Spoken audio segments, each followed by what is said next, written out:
Eye Against Eye, a novella by Valentin Bura, full text provided for your entertainment and edification.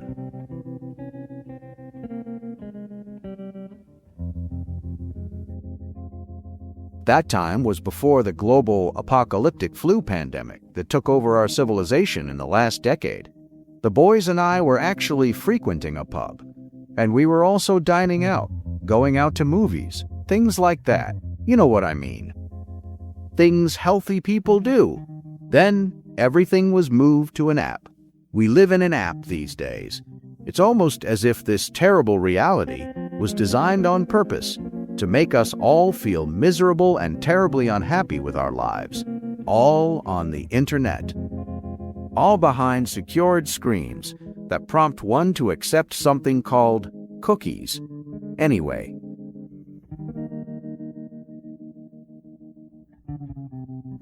the hormonal apparatus in the human male is actually quite a complex design, the testicles playing a central role. From memory, I would certainly expect it to be in quite a close relation with the lymphatic system. That's not the circulatory system. The circulatory system has to do with cell biology and the feeding of cells. The lymphatic system bears somewhat of a more subtle nature and is highly central to the health of any human animal. Within my own humble and limited type of experience, albeit gathered from travels and wanderings within 3 continents, anecdotal evidence provides me with the obvious and straightforward idea that a boy or a young man deprived of the presence of his testicles would show an immense amount of cruelty towards other human beings, especially females. The amount of cruelty these types of people would show was to be something like an excruciating amount, and eventually, the pain they would experience themselves would bring them to the verge of despair. These were the type of people that would dwell, in a superficial manner most likely, in the latest fads, the latest trends, and would succumb most easily to what an external observer would call peer pressure. For them, all that mattered was how they were perceived by their peers. They would spare no effort at throwing superficial adjectives and epithets at random folk they met on a daily basis, blunt and dull epithets such as stupid, for example. They would spend most of their time in the company of Wiccan witches, energy channelers, and other such crowd like that. Folk wisdom around my neighborhood goes that it was precisely their Wiccan friends that attacked their root chakras, did shadow work on them, a particular type of psych profiling, and played with their heads in the most ruthless type of way. Don't look at me like I'm excessively informed on the topic. Those were all things I managed to gather from various types of sources, especially an acquaintance of mine by the name of Harry Stanton. Things he repeated to me on a daily basis while having our colloquial catch-ups for a drink or two at the local pub. Harry wasn't the most reliable of sources. He was quite the homophobic type, as you can already judge from my exposition, having been diagnosed with a highly morbid type of psychoaffective disorder himself a few years back. Harry was a mild type of person. Harry did not hate people. He wasn't spiteful, as such, and I'm pretty sure he wouldn't have hurt anybody. From what I did gather from what he was telling me, was that he was terribly frightened by the state of the world in the present day and age. Yes, Harry did use terms like homo or faggot quite often in his colloquial speech, but I really think there's a huge difference between talk and action. Harry was admitted to mental health wards about 24 times for reasons he couldn't explain very well, at least to myself, and so I initially had the feeling his morbid fixations against homosexuals, transsexuals, and effeminate men would have been something that had to do with his own, deplorable to say the least, state of mental health. Yet Harry kind of made sense, dangerously perhaps. People would listen to what he had to say very often. I cannot really say that what Harry was saying did appeal to the emotions of people. No, not at all. Harry would drown you in facts. That was his method of rhetoric. He would throw facts at you and conclude, shortly, or sometimes lengthy, with something he perceived as a well-earned QED. Harry did disclose his sources, too. He seemed to be quite a well-read person. He was of a moderate level of education, having dropped high school in the 10th form. Yet that wasn't a reason for embarrassment. In what he was concerned, he just kept on going. Same topic, over and over again. I did pretend I was listening. I did pretend I was believing his overly morbid remarks and conclusions. Most people did just that, I'd think. But I think other people did in fact listen and take note closely to his abusive and offensive rants. And so I wasn't surprised to find out one day that Harry was admitted again, against his will, to the local mental health ward after an incident he was involved in. Harry offended a transsexual that was just minding his own business, working in a vaping shop, by calling him a faggot inside his own shop. Police seized Harry within 15 minutes on a nearby alley in Wellington. They handcuffed him, though apparently he tried to resist arrest, and they charged him with making homophobic remarks right there on the spot. The cops assessed the situation carefully. Harry was deemed to be, or become, a severe danger to himself and the general public. The sad truth was this: Harry was about to spend his longest term yet in the ward this time. He was simply out of control, you see. A total danger to the general public.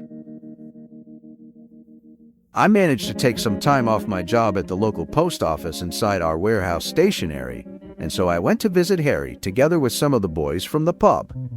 Harry showed absolutely no remorse. As a matter of fact, Harry got excessively passive-aggressive and irritated when we asked him to tell us about the incident. Harry claimed the homosexual in question was keeping female hostages in the basement of his shop. Stupid claims like these. Simply unverifiable, to say the least. "Come on, Harry," we said to him. "How on earth would you be aware there were females on the basement? Did you go down the basement yourself, Harry? Obviously not." Still, I tried to play this one nicely. I wanted to be the best friend I could possibly be, so I offered Harry I'd talk to the homosexual in question in order to tone down the conflict, nip it in the bud before it could possibly get worse. Harry got even angrier when I said that, and said he'd simply break my head if I dared to do a thing like that. "And why's that?" I asked him frankly. "Do you hate that guy that much?" "No, I don't hate him. He's obviously in a lot of pain himself, hanging around with those Wiccans and energy channelers all the time, and hurting people. That guy is obviously in pain." My friend had one of his fixations again. It soon became obvious to me our conversation was going nowhere, so I stopped offering my help. It could have been the case that his treatment in the ward was going nowhere too, and I was a tad worried about that particular fact. By all I knew, he could have become a permanent inmate in the ward, and that would have been profoundly detrimental to our friendship, and to his own health too, as far as I could tell. Mental health wards are terrible places to be locked in, you know? But I decided I'd speak to the homosexual myself and apologize deeply on behalf of Harry. Maybe he'd be nice enough to drop the charges.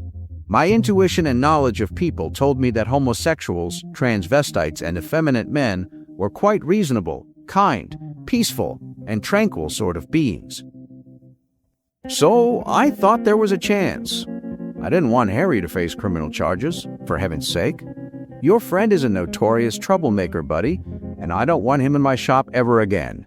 Like, never ever. That's what the homosexual told me. That was one of his first remarks.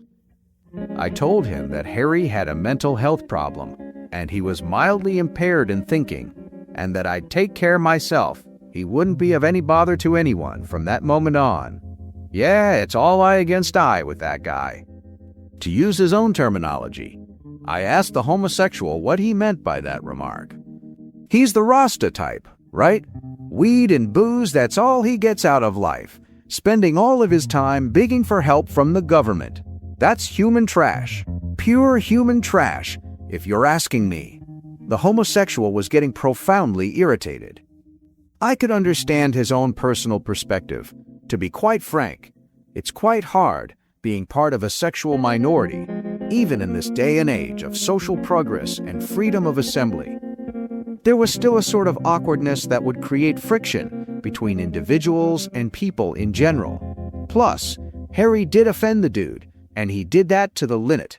Harry carried his premeditated plan to the dot. It was Harry's fault, no doubt about that.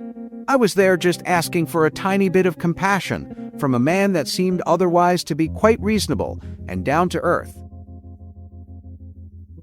Yet the homosexual got more and more irritated.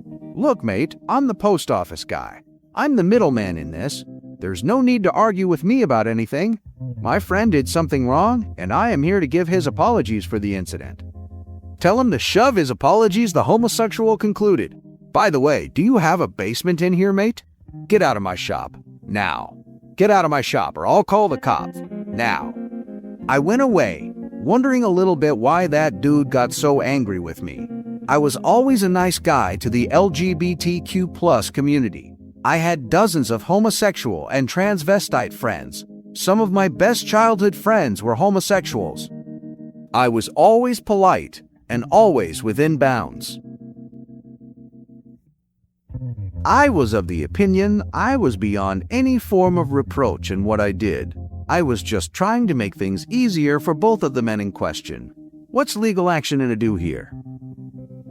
It would deepen the trouble Harry was already in, and it wouldn't help the other dude either. I was always a strong believer that retribution isn't a sane and beneficial principle in any jurisdiction. Things had to be prevented. That was the role of justice in my own humble opinion.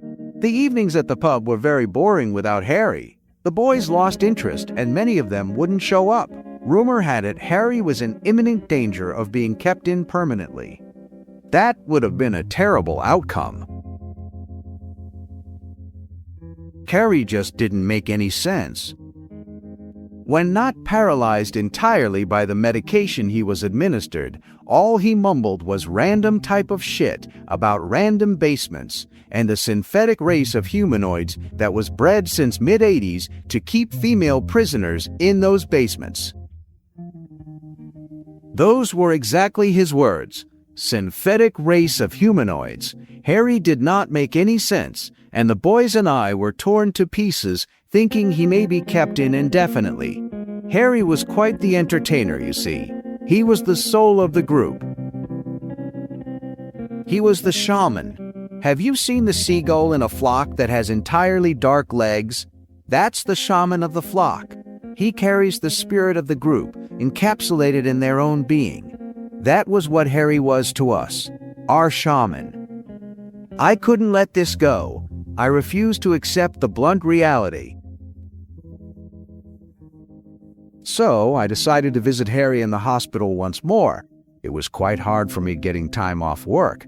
It was Christmas time, and an overload of shoppers would invade our store. Yet, I managed somehow. My manager was one of the boys, and he seemed worried about Harry's situation too. I had to postpone my visit for a week or so, but in the end the day came, and it was nice and sunny, and so I could actually walk in peaceful sunshine to the mental health ward, which was situated not too far from where I lived. A most fortunate course of events, in any case. I asked the nurses how my friend was doing. They were not impressed. Harry was giving them a lot of trouble, being overly anxious to go out on smoko breaks. He just couldn't contain himself, and apparently he did get aggressive a few times, which fact was added to his psychiatric file, only making his situation a lot worse. And how are you today, old boy? I tried to cheer him up when I finally got the chance to see him. He seemed a little bit drowsy and incoherent. He was also prone to complaining that day, which was a little strange for a man like him. Harry was rarely heard complaining about anything. "They're drowning me in ink over here, mate. Otherwise, I'm doing reasonably well." "Thanks for asking," he said. "What's that I hear? You're mumbling unverifiable things about an evil race of people created for the sole purpose of imprisoning females?" Synthetic race, mate? The correct terminology is synthetics. Unverifiable, mate. Rumors. Hearsay. How on earth am I to investigate a claim like this, since there's no way I can prove it or prove the contrary? It is true, I swear, said Harry. You should catch up on your philosophy readings. Like Donna Haraway. I know you're the analytical type, but she's worth a study, I promise. My friend, it is in your best interest to get out of here and get out of here fast. So stop all of this nonsense and act normally. Just act. Just be normal for 5 days, and I think they may let you out. Yeah? What's I being kept in here have to do with imprisoned females in basements? I fail to see the causal connection, mate. People are being hurt on a daily basis, and nobody gives a shit. We should all do something, anything. Harry was stubborn. Everyone knew that about him. That was one of his principal weaknesses. I did think my line of reasoning was valid, though, and he should have perceived as valid. How on earth could he help anyone, anybody, even fictitious females stuck in basement cubicles, if he was stuck in a place like this? In a place like this, there was nothing but tranquilization. Is that what he really wanted for himself? Is that how Harry envisioned his long-term future? You better get out of here, and get out of here as fast you can, mate, I told him. The boys miss you a lot, and I miss you too. We all miss you. How on earth are you going to save the world if you aren't saving yourself? Fake it until you make it, bro. In effect. Now. He seemed to understand. His handshake was weaker than usual when I departed. I felt sorry for the poor guy. A rude man, but a great entertainer. Then Harry showed up one evening in the pub, looking quite relaxed, refreshed, and about 15 kilos heavier. Well, look, boys, it is Mr. Stanton himself. Have you learned your lesson, Harry? Yes, Harry, said the boys. You better learn your lesson this time, and do that fast.